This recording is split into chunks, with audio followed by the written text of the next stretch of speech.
Hi, I'm Stephanie Jaworski of joyofbaking.com. Today we're going to make a sweet potato pie, and this is what it looks like.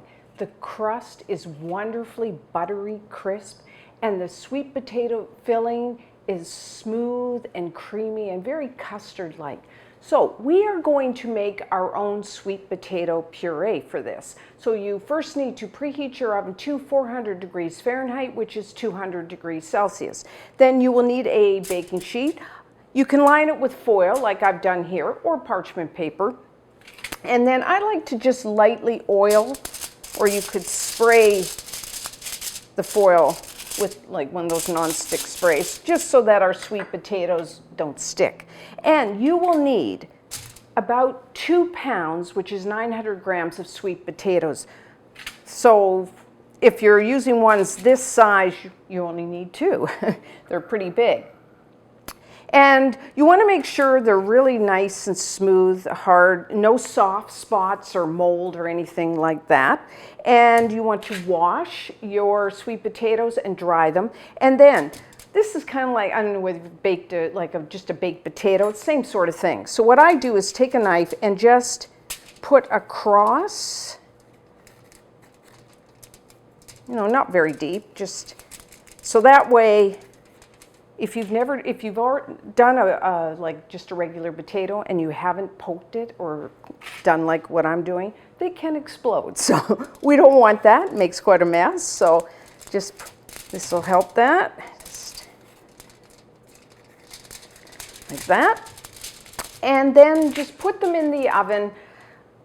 These ones are pretty large, so at least like 45 minutes to up to an hour, depending on the size. And you want to bake them until when you take a sharp knife or even a fork and you put it into your sweet potato, it's nice and tender. Mushy, but nice and tender. The knife will go right in very smoothly.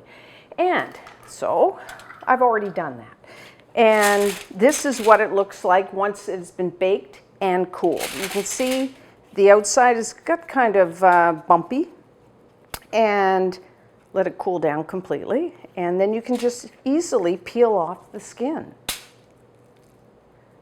Now this is something, you don't have to do this the day you're making your sweet potato pie. I like to make this at least the day before. You could probably have your sweet potato puree in the fridge for about 5 days. So it's something you can do ahead.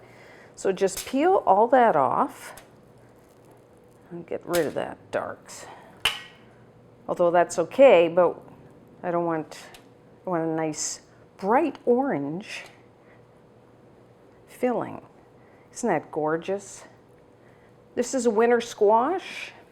Now I'm going to put this in my food processor. You could just put it in a bowl and use like your fork or even a potato masher, because we just want to mash this or puree it until it's nice and smooth. So it's gorgeous looking. There are different types of sweet potatoes. This one, a lot of people call it a yam. So, although it is a sweet potato, but there we go. So, now just put this on and just puree it until smooth.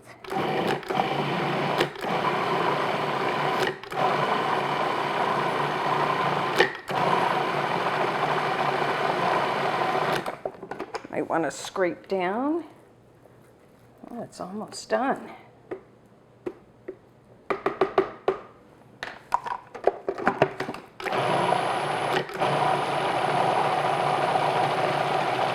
Okay. Sweet potatoes have a very sweet, very earthy taste, and I can even smell it. So that's what you're looking for, nice and smooth and creamy. So you will need 2 cups, which is 425 grams of sweet potato puree. Like I said, you could make your pie right away with that, or you could cover it, refrigerate it up to about 5 days. So when we come back, we will start our pastry. To make our pie crust, I'm going to use my food processor, but you could do it by hand. So this is an all butter pie crust, so it's really nice and flaky and buttery tasting. So the first thing you will need is 1 1/4 cups, which is 175 grams of all-purpose flour. You may know that as plain flour. I like to sweeten my pie crust with 1 tablespoon, 15 grams of granulated white sugar, and then I'm going to add 1/2 teaspoon, 2 grams of salt. I prefer to use the kosher salt. It's a little milder flavor, but you could use like a regular table salt. Now, if you're going to make this by hand, just put it into a large bowl and then use a whisk or a fork to combine all the ingredients, or I'm just going to pulse them. Simple enough. And then for our butter, you will need 1/2 cup, 113 grams of cold butter. I'm using unsalted. I prefer the flavor, and that way I can control the salt. But you could use salted butter and then just leave out the salt in the recipe. Now, I did cut my cold butter into cubes like this because that way it's much easier to blend into your flour. If you're doing this by hand, you can cut the butter into the flour using one of these, a pastry blender, or really you could just use your fingertips. What we're going to do is we're going to process this just until it's like coarse crumbs. You will see a little bit of butter, flakes of butter in there. That's fine. So either way, you're looking for the same thing. So just for, maybe 10 seconds, pulse it.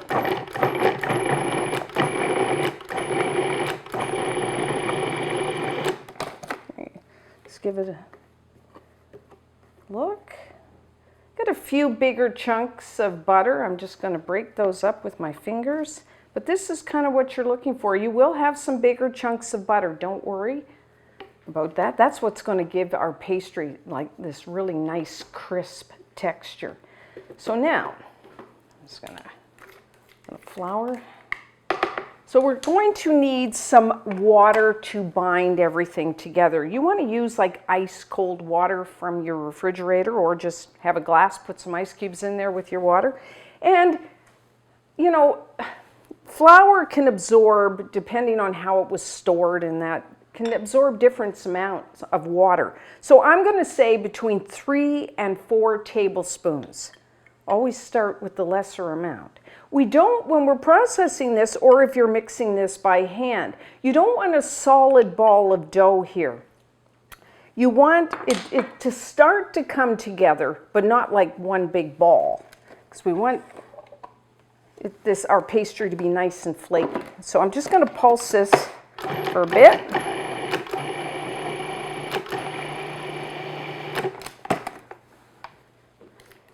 Scrape this down. Make sure you get in the corners of your food processor.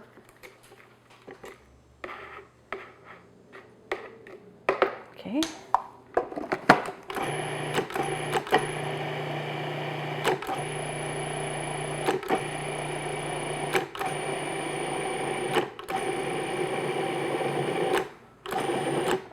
Yeah, I'm just going to check that.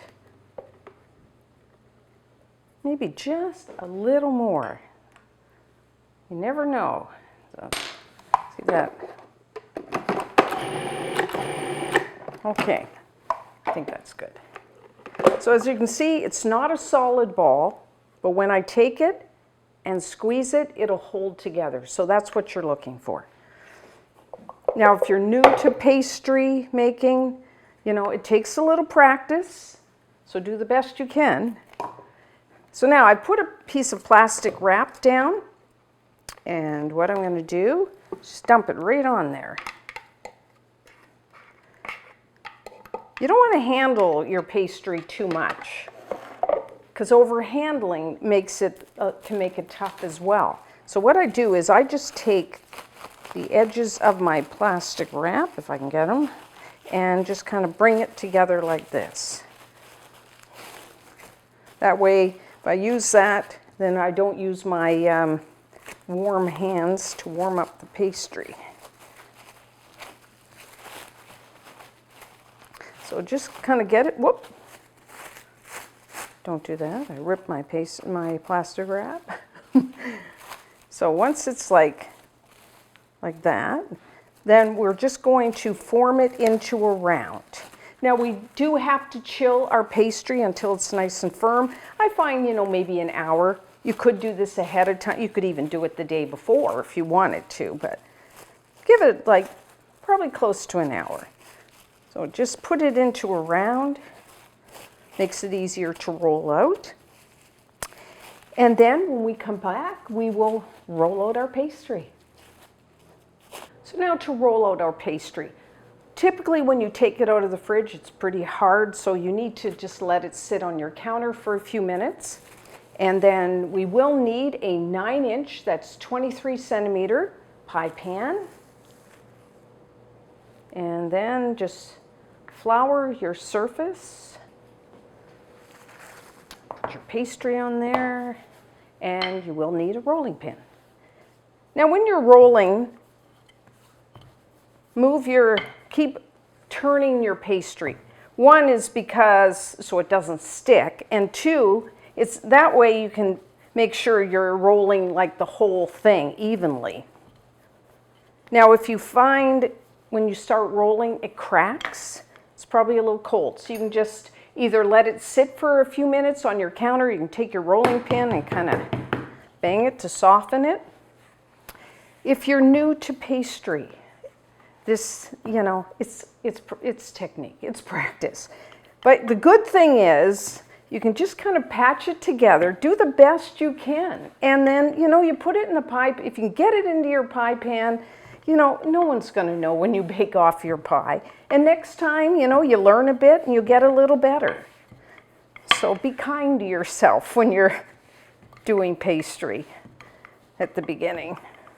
And kind of roll your hand over your pastry. You want an even thickness. And if your edges, if you're especially at the beginning, you don't kind of keep it in a circle. Don't worry. Just kind of go around and get it into a circle. Have a ruler. A ruler is handy because that way you can kind of see if you're, or if it's not in a round shape.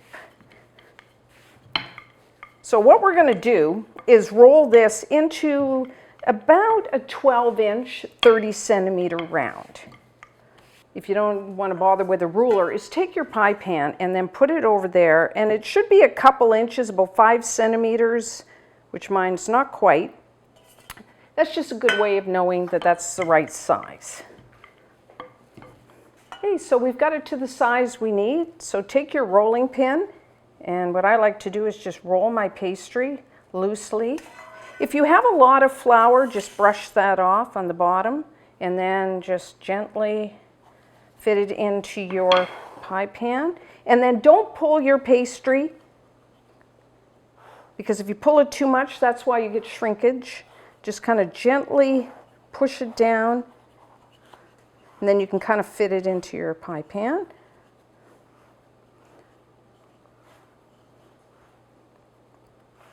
And then take your finger and then just make sure. Now what I'm going to do is I have a lot of extra pastry. I'm just going to tuck that. You can cut it off, but I like pastry, so I'm just going to tuck it under.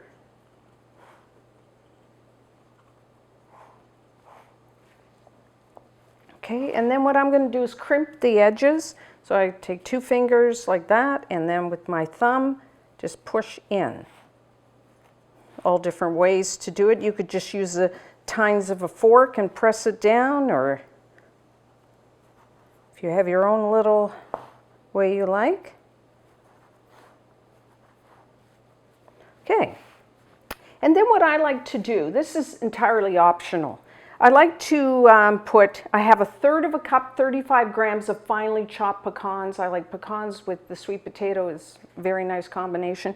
You could also use walnuts or even hazelnuts. So I finely chopped them, and then I'm just going to put it over the bottom of my pie crust. I do this for a couple of reasons. One is for the flavor, and two, because we're using an unbaked pie shell here, and then we're putting our filling. It kind of acts as a barrier so that our pastry doesn't get soft. So then what I'm just going to do is just press the pecans into the pastry.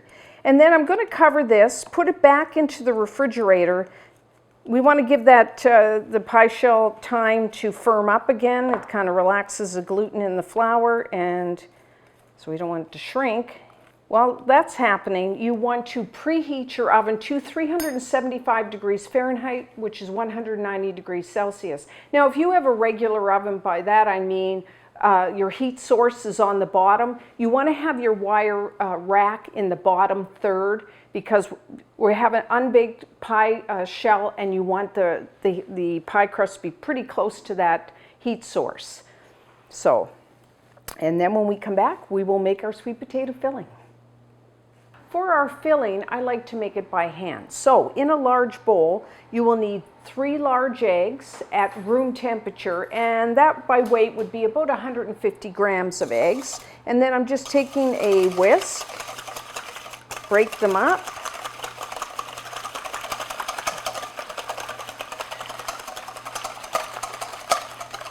Okay, and then next, for sweetness, you can vary it. I don't like a really sweet potato pie.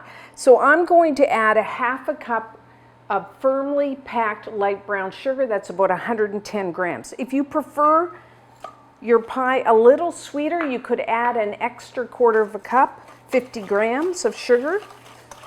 And I'm just going to whisk that in till it's dissolved. And then I'm also going to add a half a teaspoon, 2 grams of pure vanilla extract for flavor. And then, this is entirely optional. I like to add 1 tablespoon. Now, a sweet potato pie is a southern pie, so you could add 1 tablespoon of bourbon. You could use a rye whiskey or even a rum. Adds a nice flavor. And then for our spices, just like a pumpkin pie, although I'm varying it a little, I like to add a half a teaspoon of ground cinnamon, a half a teaspoon of ground ginger, and a half a teaspoon of freshly grated nutmeg, along with a half a teaspoon, 2 grams of salt. You can vary that. You can add some cloves in there if you prefer. And then, to get that wonderfully nice creamy, smooth texture, I'm going to add 3/4 of a cup, which is 180 milliliters, 180 grams. Now, you can use a heavy cream, heavy whipping cream, if you want a really, like how rich do you want your pie? If you want a really rich pie, you can use heavy cream. You can use a light cream. I'm actually using half and half, which is half cream, half milk. So any of those options are good. Okay. And then, of course, our sweet potato puree. You want 2 cups, which is 425 grams of your puree. Have that at room temperature. And that's what you want your puree to be. If yours isn't, you know, this moist, you could add like a little more cream.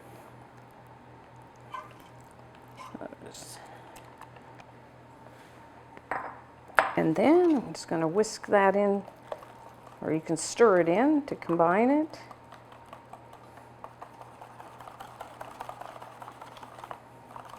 Now, I do like to put my pie pan on a baking sheet, just in case you get any spillover. You don't want that messing up your oven.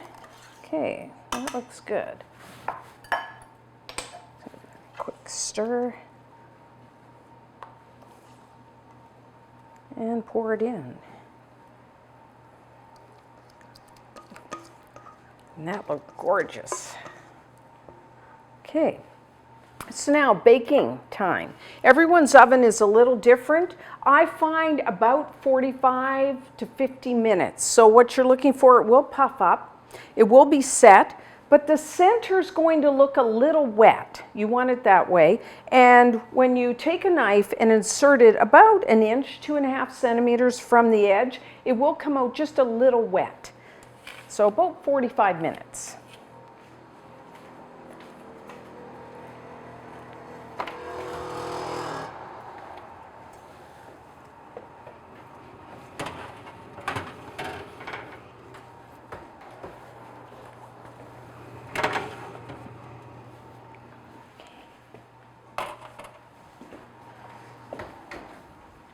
So our sweet potato pie is done. As you can see, the crust is a nice golden brown.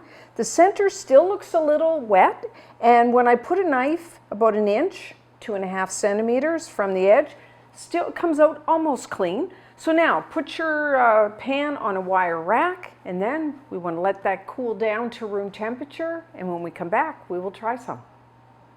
So let's cut a slice. So with the sharp knife,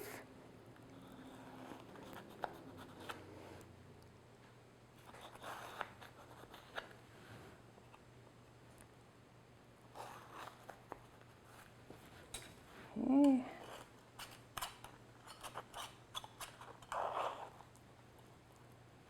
There we go. Oh, beautiful. So you have the nice golden brown crust, the sweet potato filling, and then you can just see the little bit of the chopped pecans. So you can eat this like warm, room temperature, or even chilled on its own, or today I'm going to put a little bit of whipped cream, and then I like to add too a little bit of extra chopped pecans on there, and a little bit.